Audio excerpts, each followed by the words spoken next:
This is Counterpoint, and I'm your host, Tanya Granic Allen. Imagine buying a piece of land, getting all the permits, breaking ground on your dream home, and then discovering something that changes everything. That's what happened to one Ontario family.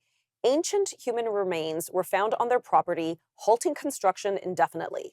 Now, despite supporting the respectful treatment of these remains, they're facing government orders that could leave them responsible for hundreds of thousands of dollars and potentially even more than $1 million in archaeological investigations and related costs before they can move forward.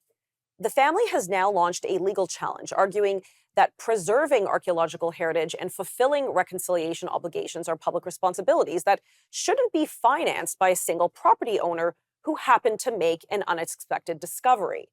The case is raising broader questions about the balance between public interest and private property rights. If governments require landowners to protect sites of historical or cultural significance, who should bear the financial burden? And could the current system discourage people from reporting important archaeological discoveries in the first place? Well, joining me now is Christine Van Geyn, Interim Executive Director at the Canadian Constitution Foundation, to discuss this case, the legal arguments behind it, and what the outcome could mean for homeowners like you, governments, and Indigenous communities across Canada. Christine, welcome. Thank you so much for joining me today on my show. Yeah, thanks so much for having me on, Tanya. Excellent. It's lovely when hosts on different programs on the newsroom can cross-pollinate amongst shows. So I appreciate your time. Okay, you're a busy lawyer, so let's start by walking us through what happened in this case, because a lot of our viewers may not be as familiar with the details.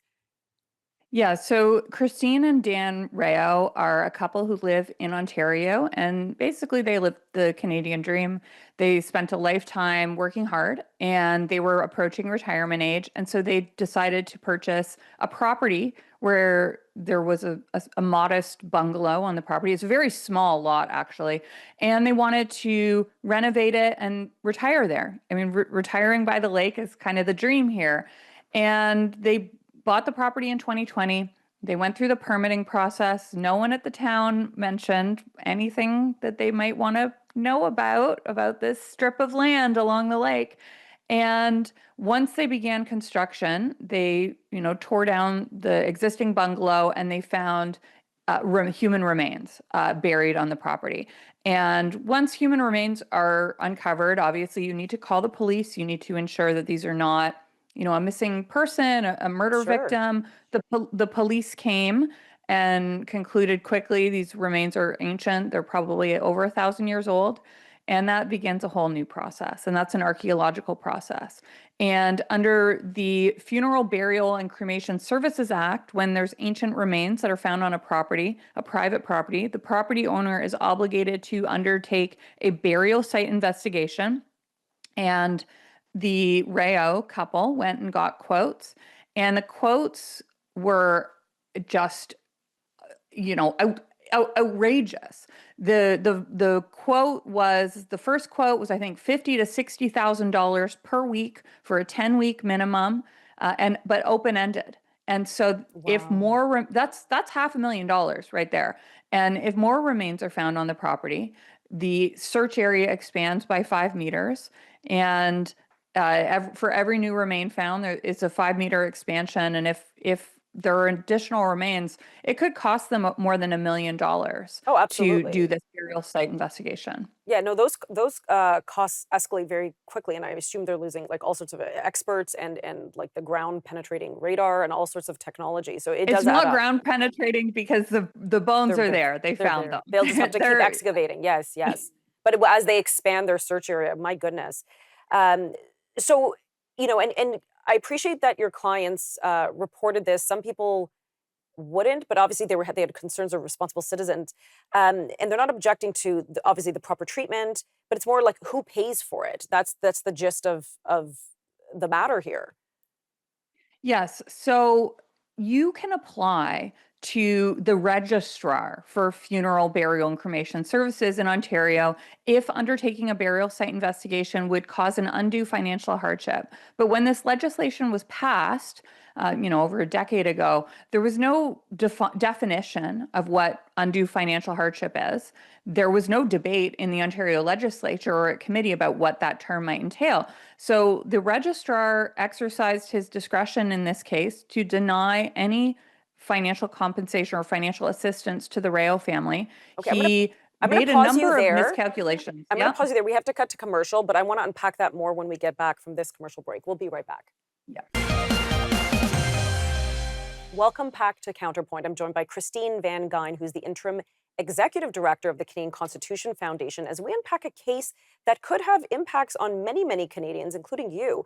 What happens if you discover bones on your property? And what happens if they're ancient? How much could that cost you? Who's responsible to pay? A lot of questions. We're going to answer them today.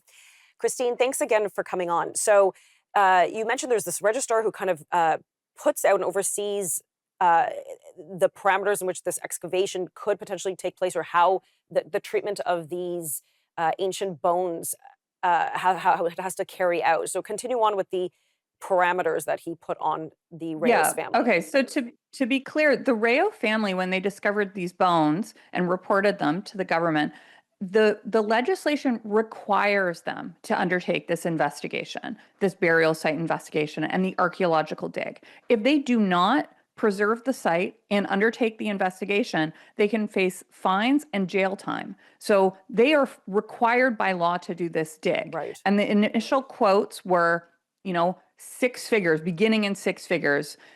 Beginning at the low quotes were $400,000, but it could exceed $1 million.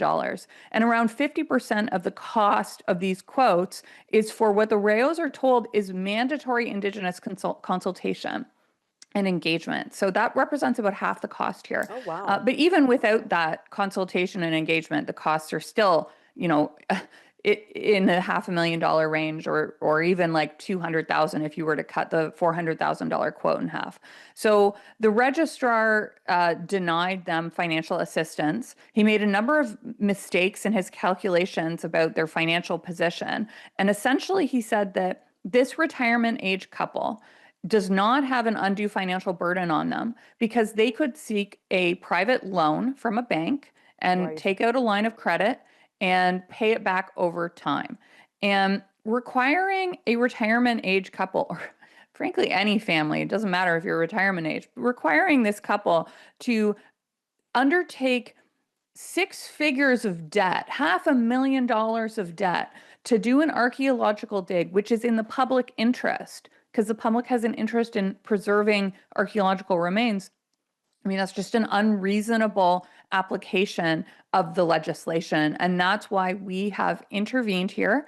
We've taken this case on, and we are pro bono having the Rayos represented in a Right. judicial review of that decision. No, absolutely. Because like your argument is that basically this burden shouldn't fall on the homeowner, right? And because I think that's the crux of the matter. Because whether the Reyoses could afford to take out a line of credit or a loan, which again is to me is so absurd. I mean, For assuming anyone, a bank would want to give them a loan, why would a they're bank give out retiring, a right? massive loan for To, this purpose? right. No, it's quite absurd. I'm appalled that that was even a suggestion. But put that aside. Say that it was a multimillionaire's property. I think the crux of the matter is like who is ultimately responsible. Like if this is it means to me it sounds like what a provincial legislation for Ontario that was enacted provincially. Should the burden fall on the government? As you said, it's an area of public interest. It should be publicly funded. Is that the case that's being made?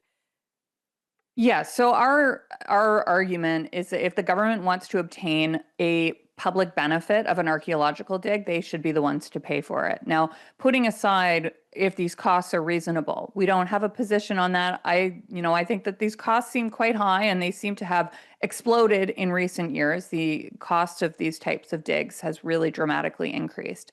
But putting aside whether or not the cost is reasonable, the government obtains a public benefit here. They can't offload the cost of that public benefit entirely onto this couple who can't afford it. And that's why we are representing the Rayos in a judicial review of the registrar's decision. And we might have some other legal arguments that we might bring a little later on. We only have about 30 seconds for a commercial, but at what point does this become like an unconstitutional burden on the homeowner? Yeah, so the charter doesn't protect property rights, but we do have a constitutional protection for rights of property that dates back to the Magna Carta. And if the government is going to expropriate property, they need to compensate property owners for that. You cannot take something from a person and fail to provide them with compensation. So there could be an argument here that because the government has imposed this legislation that makes the land unusable and unsellable, it might constitute an expropriation. Okay, well, we're going to pick up more of this discussion when we return from this commercial break. Please stick around. Welcome back to Counterpoint. We're discussing the Reyes case, which is a family who bought a retirement property with a house on it and started their excavation only to discover ancient human remains. At the time, it was just bones, and they later discovered they're likely about 1,000 years old. Well, now they may face upwards of $1 million to treat these remains and excavate them. It's quite alarming. Joining me to have a discussion on the constitutionality, the legal consequences, and the precedent this could set is Christine Van Geyn from the Canadian Constitution Foundation. So, Christine, actually, you and I were chatting before while we were on commercial break. Some people, and I've heard this, I've seen this comments when things get to social media, people are like, why did they even bother reporting it? They should have just kept their mouths shut. Speak to me about the kind of the moral implications and the behavioral implications that saddling this couple, this retirement age couple, with upwards of $1 million debt, a line of credit, who knows what it'll be, what that could have for future families who decide to, I want to put an addition on my property, who knows what's beneath the ground. Yes. So I have seen these comments as well. I mean, I've posted this story. I've written about it for the National Post. I have some videos interviewing Christine about it. A lot of people make that comment that, if you find remains, don't report it. I cannot emphasize strongly enough how wrong that is. And if you were actually in the Rayo's position, you probably wouldn't be saying that. You cannot tell when you look at a skeleton that you find in a human skeleton. If you look at that, you cannot tell how old it is. How could you live with yourself not reporting it if that was the remains of a missing woman whose family is desperately looking for her? It turns out that they were 1,000 years old, so no one's looking for this 20-year-old male whose body has been identified. But if you do not report what turns out to be a murder victim from our generation, you could be implicated in criminal offenses. It's also important to emphasize that treating all human remains, regardless of how old they are, with dignity and with respect is a moral obligation that we all have. So Absolutely. It's very important to report these remains and to comply with the law as it exists. And if you fail to do that, you can be, as I said, charged with either a criminal offense or, if it's ancient remains, regulatory offenses. But that said, I think the system that the government has created here, where failing to undertake an archaeological dig could land you in jail, or if you do undertake it, bankrupt you, creates a moral hazard. It creates an incentive system that encourages people to have that reaction we've been seeing online, which is the wrong, illegal, and immoral reaction. But I understand why people are reacting that way, even if it is not how I think if it happened to them, they would actually respond. Do you think the government gets that point? Because it is so important. Like, there will be a judgment made on this case. And of course, the judges are supposed to just simply interpret the law and apply it. Do you think the legislators, the legislators, I should say, do you think they understand, as you call it, the moral hazard, if this kind of behemoth burden is placed on this family, if they're basically bankrupted because they did the right thing? Yeah, so I think that the government is beginning to understand that. We have a petition on our website at the ccf.ca/buried costs, encouraging the government to change the legislation. And look, the Indigenous communities who are out there in that part of Ontario, they don't want this burden to be placed on private homeowners. No one wants this. And the government did not seem to contemplate that this could be the result when they passed the legislation many years ago. There was no debate over what the term undue financial hardship actually meant. So I think the government is becoming more aware, but we want people to sign that petition asking for them to change the legislation, because if they want that public benefit of the burial site investigation, the archaeological dig, they can't offload that cost entirely onto these private retirement age individuals. Now, some people say that the government should just cancel this law altogether because ultimately it's going to come out of the public purse, which is, it's your tax dollars. So there could be millions of, like, hundreds and thousands of these kinds of cases where of $1 million a piece. Like, we only have about 20 seconds. Maybe we should pull this more in the next segment. But, is this something that could bankrupt the province? I don't think so. The province has a lot of money, but I understand the feeling about the cost of an archaeological dig seems to have exploded, and there needs to be some guardrails put in so that it's not so expensive in the future. Gotcha. Okay, we're going to pick this up in just a moment. Welcome back to Counterpoint. I'm joined by Christine Van Geyn, who's the Interim Executive Director at the Canadian Constitution Foundation, and they're filing a legal review on the crazy case where a homeowner was doing an excavation on their retirement property and discovered, sadly, human remains. They turn out to be 1,000 years old, but they may be looking at a bill of upwards of $1 million. It's quite shocking because that would be a huge debt for this couple, or for anyone for that matter. Christine, again, thanks for joining me today, because this is quite the crazy case, but it really kind of exposes a vulnerability probably for any homeowner in this province. And I think that's important, that homeowners need to be made aware.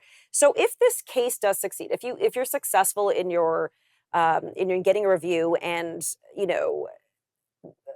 the verdict, if you will, comes down the right way for your clients, what practical changes would you like to see in the long term for Ontario to deal with this kind of case? Like, should there be a compensation fund? Should there be, a loosening of this law? Or is there maybe like another solution? So we are asking the government to ensure that the legislation is reformed so that they provide financial assistance to innocent property owners. And look, this is not a wealthy family. This is, as you mentioned, that the excavation costs of this archaeological dig could exceed $1 million. The property is not worth $1 million. Right. It's worth significantly less than that. It's a very small property. I've driven out to it. It's a small lot right on the lake. One of these, you can probably imagine it, one of these streets where all the houses are quite close to each other. And you're right at the water. It's cottage country, and they were going to retire there. So the idea of spending more than the value of the home just on an archaeological dig is just insane. We're also asking the government to reform archaeological cost rules so that they are no longer so exorbitant. I mean, the cost combined with the Indigenous consultation has just ballooned. And we want to ensure fairness when public interest obligations are imposed on private landowners. So that petition is available at the ccf.ca/buried costs. Now, as for our application for judicial review, at this stage of the litigation, what we're asking for is a review of the decision of the registrar to deny financial assistance. So at this stage, winning would result in the registrar having to reconsider the decision, or the court substituting a decision about financial assistance. But as I mentioned, there might be subsequent, more creative arguments, more novel arguments about this. I can't tell you what they are because we have not made them yet, and we don't want, Of course, let the cat out of the the bag, government no. watching this and getting ready for our arguments. But we have a number of things that we're preparing. Okay, and we've discussed the province of Ontario here, but at what point is the burden or the responsibility actually on the municipality? Clearly, they must have surveys going back hundreds of years, or maybe at least a couple hundred years. I mean, people ought to have known, I would assume, that perhaps this was an ancient burial ground or something. So this street that the Rayos have bought this property on, Unbeknownst to the Rayos, when they purchased the property, there have been human remains found up and down this street on multiple other properties. There are archaeological digs, mandatory archaeological digs going on at a house just a few doors down from the Rayos Wow. property. And in order to when the Rayos purchased the property, they needed to have the city approve their plans, which were to keep the existing foundation, but to add a second story. And the town also required them to do some remediation to the shoreline. The town approved those plans.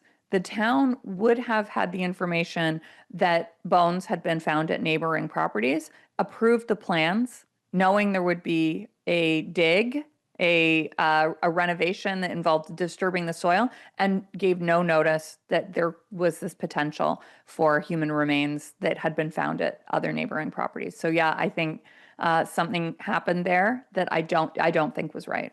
Wow. Sounds like potential litigation could be in the Reyes' future as well. We'll see. I mean, Christine, they're in litigation right now. yeah, but like now we're going to go beyond this scope. Like we're going to keep going. Expanding, yeah, maybe.